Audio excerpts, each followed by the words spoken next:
Question number 45, which of the following compounds is not a protonic acid या protic acid, right. आपको पता है कि this is H2SO4, this one is H3PO3, this one is H2SO3, और ये आपके पास है boric acid which is H3BO3, और आपको पता है कि ये कंपाउंड ये होता है BOH होल थ्राइस, और इसमें बोरॉन के पास एक वैकेंट ऑर्बिटल होता है, और ये उसमें लोन पेयर एक्सेप्ट करके लेविस एसिड बिहेव करता है, ना कि प्रोटोनिक एसिड। तो इस वजह से it has to be option second. अगला, dissociation constant of two acids HA1 and HA2 are this and this. The relative strength of the two acids will be, right? आपको पता है कि जब आप दो एसिड्स की स्ट्रेंथ की कंपैरिजन की बात करते हैं तो आपके पास बेटा हाँ S1 by S2 जो होता है that is actually equal to α1 divide by α2। जो जितना ज़्यादा डिसोसिएट होता है उसको उतना स्ट्रॉन्गर एसिड माना जाएगा। मगर अल्फ़ा आपको पता है that is under root of KD, right, that is under root of KD upon C या KA upon C, C cancel out होगा, it will be under root of KA1 divided by KA2, fine. ये आपके पास तरीका होता है बेटा ये जो रिलेटिव स्ट्रेंथ निकालने का। तो आपने करना क्या है, आपको बस ये क्वेश्चन जो है बेटा S1 upon S2, this is the relative strength that has to be equal to KA1 आपको दिया है 3.14 इंटू 10 रेज पावर -4, KA2 आपको दिया है 1.96 इंटू 10 टू द पावर -5, और इसका आपने रूट सॉल्व करना है।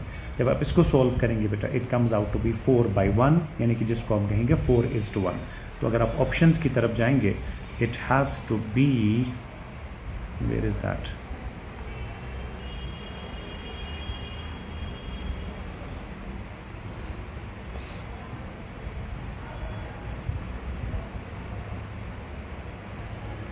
कहाँ गया ये, it has to be the second one 4:1, ठीक है। आगे चलिए, monobasic weak acid solution has a molarity of 0.005 and pH of 5. What is the percentage ionization in this solution? Again it's about the Oswald's dilution law, और Oswald's dilution law के हिसाब से अगर monobasic weak acid है तो उसमें जो H positive concentration होता है that is equal to C alpha. मुझे यहाँ पे अल्फ़ा पूछा गया है तो alpha will be equal to H positive concentration कितना है, क्योंकि pH है 5, that means H positive concentration is 10 raise power -5 divide by concentration of the solution is 5 into 10 to the power -3, है ना, 0.005, सो को 5 इंटू 10 रेज पावर -3। अगर आप इसको सिंप्लीफाई करते हैं बेटा ये बनेगा आपका 1/5 इंटू 10 रेज पावर -3, ऊपर लगाओ 10 रेज पावर +3 बनेगा, ऊपर आपके पास आएगा 10 raise power -2।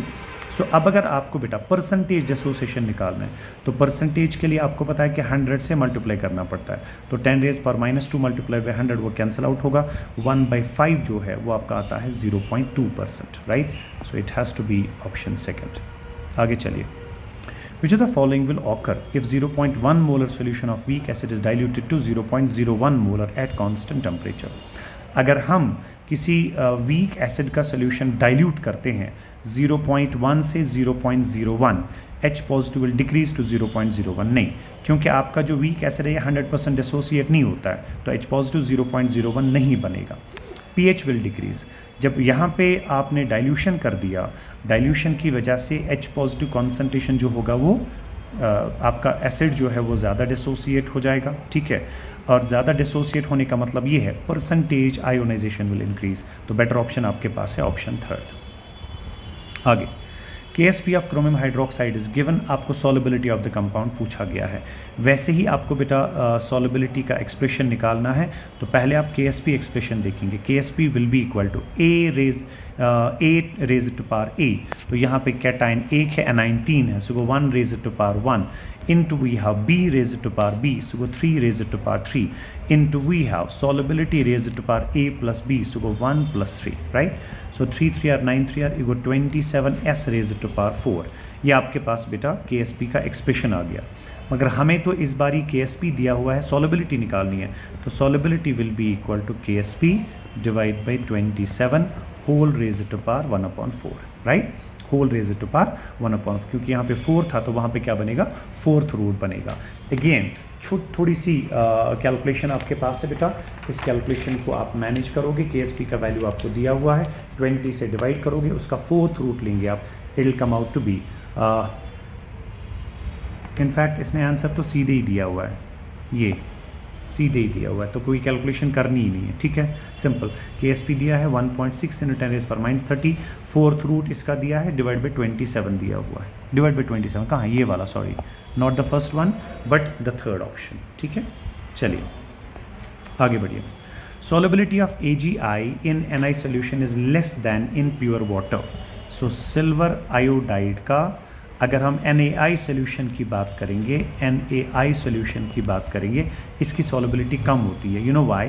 Because AgI is in equilibrium with Ag positive and I negative. जब आप इसमें NaI लेंगे तो इक्विलिब्रियम बैकवर्ड डायरेक्शन में शिफ्ट होगा तो सॉल्युबिलिटी कम होगी, ठीक है। So this is because of the common ion effect, या क्योंकि I नेगेटिव जब आप NaI ऐड करेंगे तो उसका कॉमन आयन इफेक्ट होगा, इक्विलिब्रियम बैकवर्ड डायरेक्शन में जाएगा, उसकी सॉल्युबिलिटी कम हो जाएगी। आगे चलिए। 1 liter solution is saturated with AgCl. To this solution 10⁻⁻4 mole of solid NaCl is added. What will be the Ag positive concentration? Assuming no change. तो आपके पास AgCl था saturated solution में, that means in the form of Ag positive and Cl negative. आप इसमें 10⁻⁻4 moles NaCl add कर रहे हो, तो NaCl ऐड करने से Cl नेगेटिव ऐड हो गया, यानी कि कॉमन आयन ऐड हुआ, और ये इक्विलिब्रियम बैकवर्ड डायरेक्शन में जाएगा। बैकवर्ड डायरेक्शन में जाने से क्या होगा, Ag पॉजिटिव कॉन्सेंट्रेशन घटेगा, सो Ag positive concentration will be less. Fine, आगे चलते हैं। आपको एक इक्विलिब्रियम दिया गया है, इसमें पार्शियल प्रेशर ऑफ ब्रोमीन बताया है, इक्विलिब्रियम स्टेज पे P/9 है, where P is the total pressure at equilibrium. आपको रेशो ऑफ Kp/P पूछा है। तो अगर इस क्वेश्चन को बेटा हम सॉल्व करें तो आपके पास जो है it's like this, twice NOBr fine in equilibrium with twice NO plus we have Br2, right. Equilibrium pressure जो इसका है वो P/9 है। जाहिर सी बात है इसका इक्विलिब्रियम प्रेशर इसके कंपैरिजन में डबल होगा, क्योंकि जितना ब्रोमीन बनता है NO उसका डबल बनता है, तो ये बनेगा 2P/9। इन दोनों का मिला के बनेगा 3P/9। अब इसका कितना होगा फिर, तो चूंकि टोटल तो P था, तो P में से जब 3P/9 निकालेंगे वहाँ बचेगा 6P/9। ओके, तो ये आपके पास जो है बेटा इनके इक्विलिब्रियम प्रेशर्स।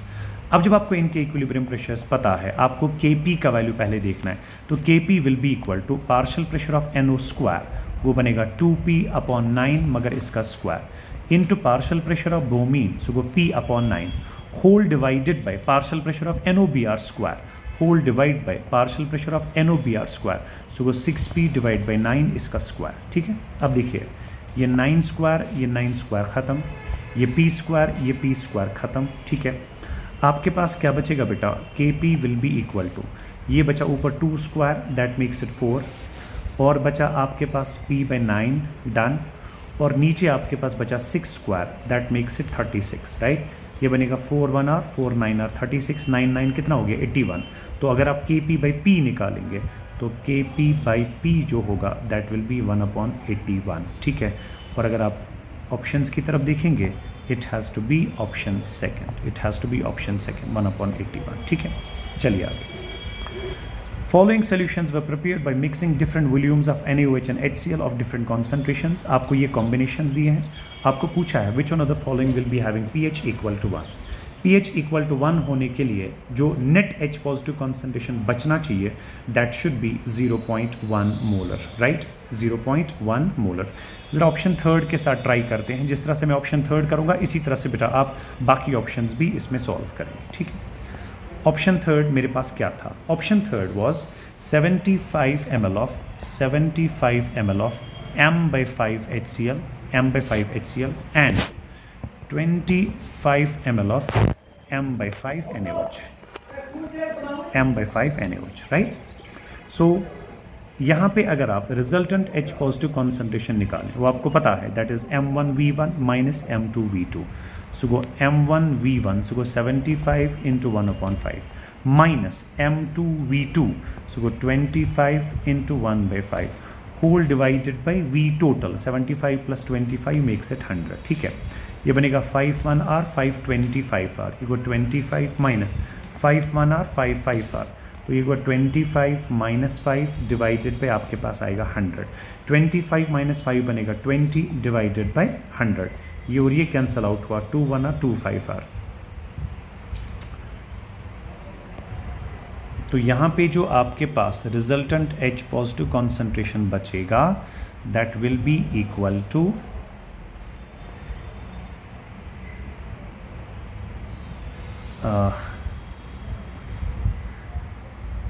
नहीं तो मैंने गलत कर दिया, 15R 75, 15 पे 75, ये बनेगा 15 राइट, माइनस ये बनेगा आपका 15 माइनस 5 बन गया 10 बाई 100 बनेगा 1/10, तो 1/10 मीन्स 10 टू द पावर -1।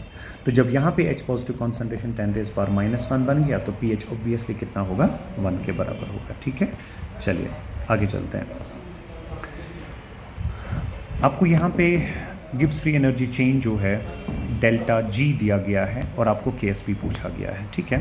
तो सिंपल रिलेशन आपके पास है बेटा, आपको पता है कि डेल्टा G0 च्वासम बराबर -2.303 RT log of equilibrium constant, और जहाँ तक सॉल्युबिलिटी प्रोडक्ट की बात है वहाँ पे इक्विलिब्रियम कांस्टेंट को KSP कहा जाता है, फाइन।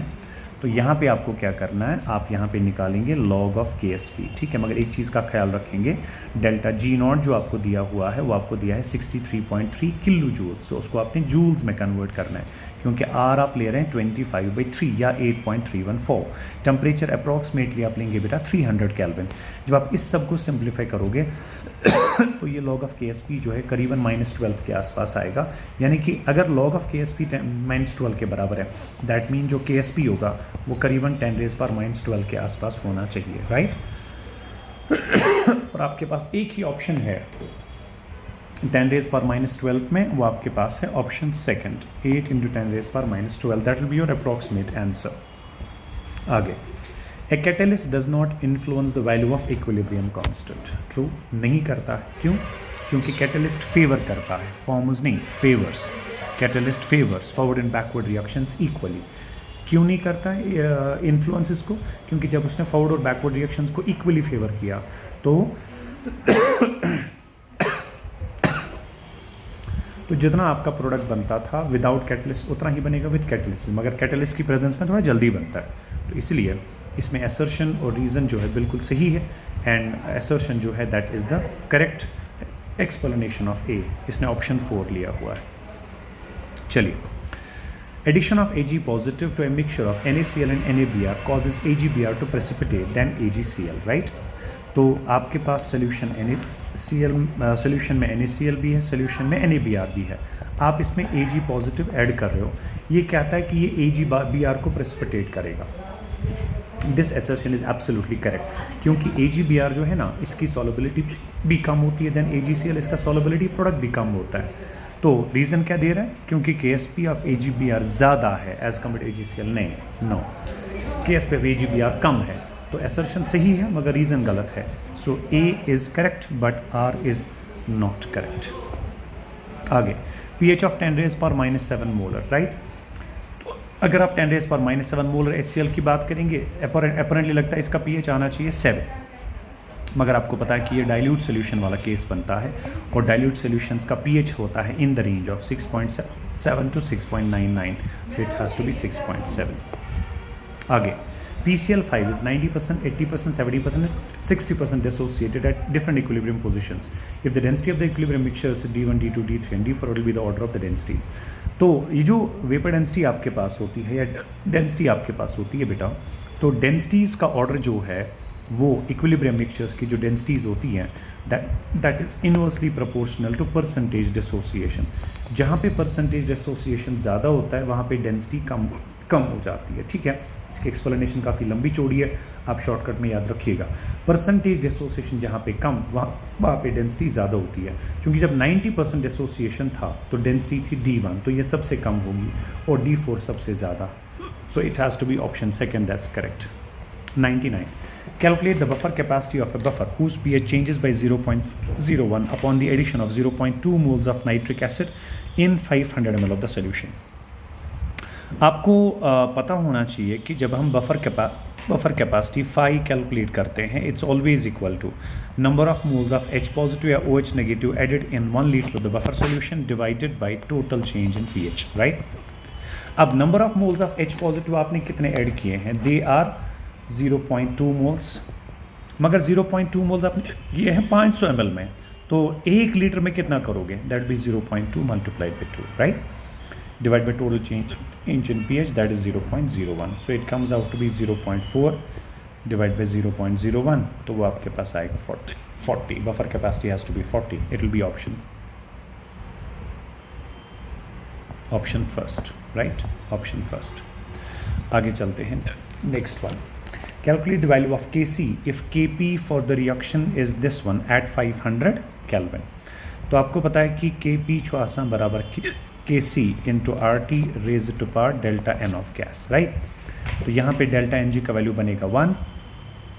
टेम्परेचर आपको दिया है 500 केल्विन, R आपको पता है 1/12 लिया जाता है, और आपको यहाँ पे बेटा निकालना पड़ेगा Kc, राइट. तो Kc will be equal to Kp divided by RT raised to power delta N of gas. तो Kp कितना दिया है? 1.8 इंटू 10⁻² डिवाइड बाई RT का वैल्यू, R आपके पास है 1/12 इंटू टेम्परेचर आपके पास है बेटा 500 केल्विन, फाइन. डेल्टा Ng आपके पास है 1. अगर आप इसको फर्दर सिंप्लीफाई करेंगे, I will use this page now. 500 divide by 12,